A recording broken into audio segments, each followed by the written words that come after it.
Hello students, welcome to my application. तो students start करशू। Question number 2 छोकराओ जे आपणे करी रह्या छे ए जुलाई 2023 ना पेपरનું સોલ્યુશન કરી રહ્યા છે જે FM6 નું છે। ઓકે, તો જો દાખલો સારો એવો છે, પરંતુ દાખલામાં છોકરાઓ તમને ખબર જ છે કે આપણે આકારની વર્ષ જે કરશું એ 23 અને 24 પ્રમાણે દાખલાની ગણતરી કરશું। ओके, એટલે આપણે જે દાખલો ગણતરી કરશું એ 23-24 ના આકારની વર્ષ પ્રમાણે ગણશું, કારણ કે દાખલો જૂનો છે, ગયા વર્ષનું પેપર છે, તો આપણે નવા વર્ષ પ્રમાણે દાખલાને સોલ્વ કરશું। ડન, ચલો તો આગળ વધીએ। છોકરાઓ તમારી પાસે સૌથી પહેલા ટોપિક છે કે ભારતીય કંપની પાસેથી મળેલું ડિવિડન્ડ।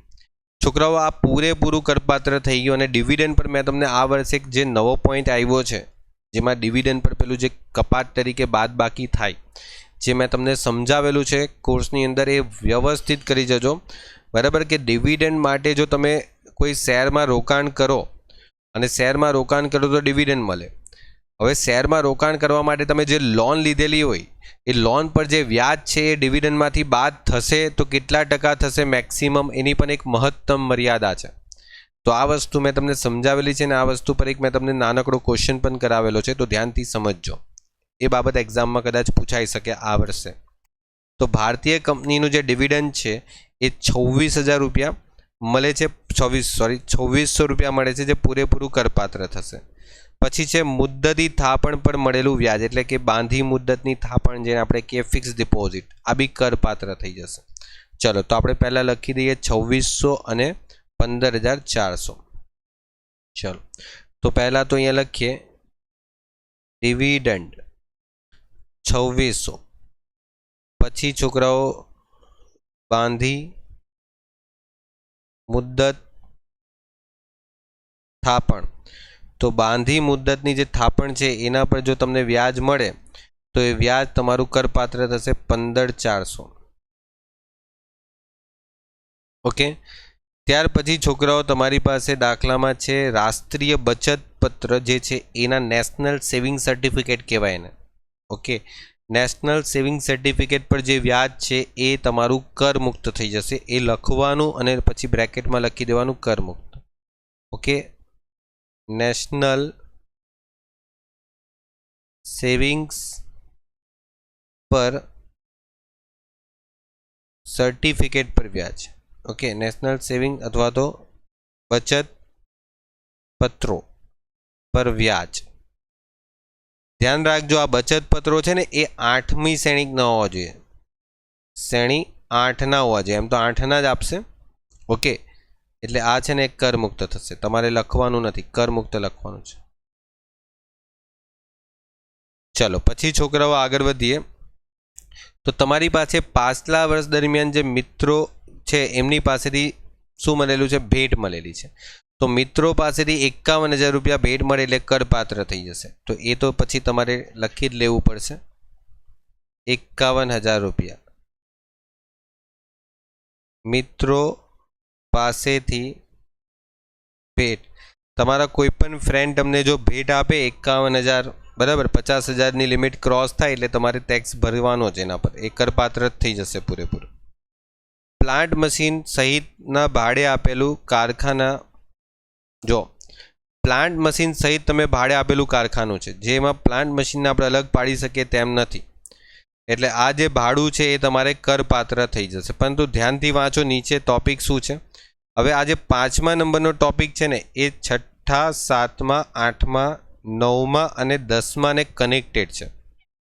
ઓકે, આની સાથે કનેક્ટેડ છે, તમે જો વાંચશો તો ખબર પડશે કે ભાડું ઉઘરાવવાનો ખર્ચ, એટલે આ ભાડું ઉઘરાવવા માટે બી તમને ખર્ચો કરવો પડે। સમજો કોઈ વસૂલી માટે માણસ રાખ્યો, ભાડું લેવા જાય, બરાબર, એને પૈસા આપતા હતા, ખર્ચો થયો। પછી જે ભાડે આપેલું કારખાનું છે એનું વીમા પ્રીમિયમ ભરતા હતા, ભાડે આપેલ કારખાનાની અંદર પ્લાન્ટ મશીન ભાડે આપેલું એનું વીમા પ્રીમિયમ ભરતા હતા, કારખાનાનો મરામત ખર્ચો કરાવ્યો, કારખાનાના પ્લાન્ટ અને મશીનનો ઘસારો હતો। ઓકે, ના તો પછી ભાડે આપેલી ઓફિસ છે, એટલે આ બધા જે ખર્ચા છે એ આની સાથે કનેક્ટેડ છે। એટલે 2,90,000 રૂપિયા તમને ભલે ભાડા પેટે મળે છે પણ એમાંથી ખર્ચા પણ થાય છે, તો શું કરશું, લખશું ભાડે આપેલ કારખાના સાથે પ્લાન્ટ મશીન કેટલું છે? 2,90,000. હવે એમાંથી તમે શું બાદ બાકી કરશો? તો અહીંયા જો બાદ કરશું ઉઘરાણી ખર્ચો. શું આવશે? ઉઘરાણી ખર્ચ કેટલો આવશે? 3500. ત્યાર પછી તમારી પાસે આગનું પ્રીમિયમ, આગનું વીમા પ્રીમિયમ કેટલું છે? વીમા પ્રીમિયમ 7,200 હતું. ઓકે, તમારી પાસે પેપર છે જ, મેં તમને આપેલું છે. વીમા પ્રીમિયમ છે ને, આ બંનેને મેં ટોટલ કરી દીધા 7,200. ઓકે, એટલે ધ્યાન રાખજો, વીમા પ્રીમિયમ બંનેને મેં સાથે જ લઈ લીધા છે. પછી કારખાનાનો મરામત ખર્ચ અને પ્લાન્ટનો ઘસારો 25,000 અને 26,000. 25,000 અને 26,000. કારખાના મરામત ખર્ચ અને પછી ઘસારો. અને ધ્યાન રાખજો, મેં અહીંયા બંને પ્લસ કરાવી દીધા છે. 5800 પ્લસ 1400. વીમા પ્રીમિયમ જુદું જુદું લખવાની કોઈ જરૂરત નથી, થઈ જશે. થયું? આટલું માઇનસ કરી દો, 2,90,000માંથી આટલું માઇનસ કરી દો. આટલા ખર્ચા થઈ ગયા તમારા, એટલે 2,28,300 રૂપિયા થઈ ગયા. ડન. ત્યાર પછી તમારી પાસે ભાડે આપેલ ઓફિસના પેટા ભાડાની આવક. તમે જે ભાડે ઓફિસ આપો છો ને, ઓફિસના પેટા ભાડાની આવક. પેટા ભાડું એટલે સમજો આ 11માનું પછી 12મું સાથે કનેક્ટેડ છે. તમે ઓફિસ પેટા ભાડે આપેલી છે એટલે સમજો તમે પાછું કોઈ બીજાને ભાડું પણ ચૂકવતા હશે 22,000 રૂપિયા. એટલે 50,000નું ભાડું લઈને 22,000નું ભાડું ચૂકવો પણ છે. તો એ લખશું ઓફિસનું ભાડું, ઓફિસનું પેટા ભાડું 50,000નું માઇનસ 22,000 તમે માઇનસ કરશો. ઓકે, એટલે બાદ કરશું ચૂકવેલ ભાડું. એટલે 50માંથી 22 બાદ કરશો એટલે કેટલા આવશે? 28,000. ડન. ચલો, ત્યાર પછી તમારી પાસે લોટરીની આવક છે 70,000. એમાં 30% તો તમને ખબર જ છે, કીધું હોય કે ન કીધું હોય TDS તો કપાવવાનો જ છે. આ નહીં પણ કીધું હતું ને તો પણ TDS કપાઈને જ આવ્યું હશે લોટરીની આવકમાં. એટલે તમારે એને ગ્રોસ કરવાનું. લોટરીની આવક તમને ખબર છે, લોટરી 10,000 કરતાં વધારે લાગે એટલે TDS કપાઈ જાય. 70,000 ના તમારે ગ્રોસ કરવાના એટલે ભાગ્યા 70%. કેમ? કારણ કે 30% TDS કપાય. 100 એ 30% TDS કપાય એટલે તમારી પાસે 70% પૈસા આવે. એટલે તમારું જે મેઇન લોટરીની રકમ છે ને, ઇનામની રકમ, એ લખાય 1,00,000 રૂપિયા. ચલો, મૃતક પિતાના માલિક પાસેથી મળેલું ફેમિલી પેન્શન. છોકરાઓ, ફેમિલી પેન્શન મેં તમને સમજાવેલું છે. ફેમિલી પેન્શનમાં 2 વસ્તુ આવે. ઓકે, કપાત તરીકે તમને અહીંયા લખશું પહેલાં ફેમિલી પેન્શન. ફેમિલી પેન્શન કેટલાનું પેન્શન મળે છે? 60,000. એમાંથી બાદ શું આવશે? તો પહેલાં તો તમને જે પેન્શન મળે છે ને 60,000નો, એના 1/3 કરો 20,000. પછી અથવા 15,000. આ 15,000 અને 20,000 આ બેમાંથી જે ઓછી રકમ આવે ને, તે ઓછી રકમ કઈ? તો બોલે 15,000. 15,000 બાદ કરી દો, કેટલા બચ્યા? 45,000 રૂપિયા. ડન. સિમ્પલ, બહુ જ સિમ્પલ દાખલો છે છોકરાઓ. આના કરતાં અઘરા દાખલા આપણે કરેલા છે. ઓકે, મેં તમને છોકરાઓ 2023નું પેપર કરાવ્યું છે એપ્રિલનું. ઓકે, આ એપ્રિલ 2023નું જે પેપર કરાવ્યું છે એ એકદમ વ્યવસ્થિત રીતે કરી જજો. બહુ સારું પેપર છે. એની અંદર જે બીજો દાખલો છે આ ચેપ્ટરનો, એ બહુ જ સારા બધા ટોપિક એમાં કવર થઈ જાય છે. ચલો, અંકિત તારીખ 1/4/2022ના રોજ જામીનગીરી ધરાવે છે. હવે 10,000ની 6% મતલબ 6.5%ની સરકારી જામીનગીરી છે, જેનું વ્યાજ તમને 10મી તારીખે જુલાઈના દર વર્ષે મળે. એટલે 10,000ના 6.5% એટલે કેટલા થશે? 10,000ના 6.5% કરશો એટલે 650 રૂપિયા વ્યાજ થઈ ગયું. 650 રૂપિયા વ્યાજ દર વર્ષે તમને મળી જશે. ઓકે, ત્યાર પછી 40,000ના યુપીએલ લિમિટેડના ડિબેન્ચર જે બિન નોંધેલા છે એ તમને અહીંયા 2 વખત વ્યાજ મળે છે, તો પણ કંઈ વાંધો નહીં, આપણે ક્યાં વચ્ચે વેચી જ દઈએ છીએ. આટલામાં લખ્યું છે વેચવાનું છે નહીં, એટલે 15 તારીખે 15 મેના રોજ અને 15મી નવેમ્બરના રોજ 2 વખત વ્યાજ મળશે 6 મહિનાનું, એટલે ટોટલ 12 મહિનાનું વ્યાજ, એટલે કેટલું થઈ જશે 3200. અને તમને ખબર જ છે કે આ રિલીફ બોન્ડ છે ને એ જો લખેલું છે કરમુક્ત, બોલો કેટલું સારું છે, લખીને આપે છે કરમુક્ત છે, બોલો સિમ્પલ. તો આ બસ લખી લો, સરકારી લોન પર વ્યાજ. છોકરાઓ સરકારી લોન એટલે એવું નહીં સમજતા કે આપણે લોન લીધેલી છે, આપણે લોન છે ને સરકારી લોન એટલે સરકારની જામીનગીરી હોય એને આપણે સરકારી લોન કહેવાય. ઓકે, સરકારી લોન પર વ્યાજ. ઓકે, 10,000ના 6.5%, કોઈ ટીડીએસનો આમાં રોલ આવવાનો નથી.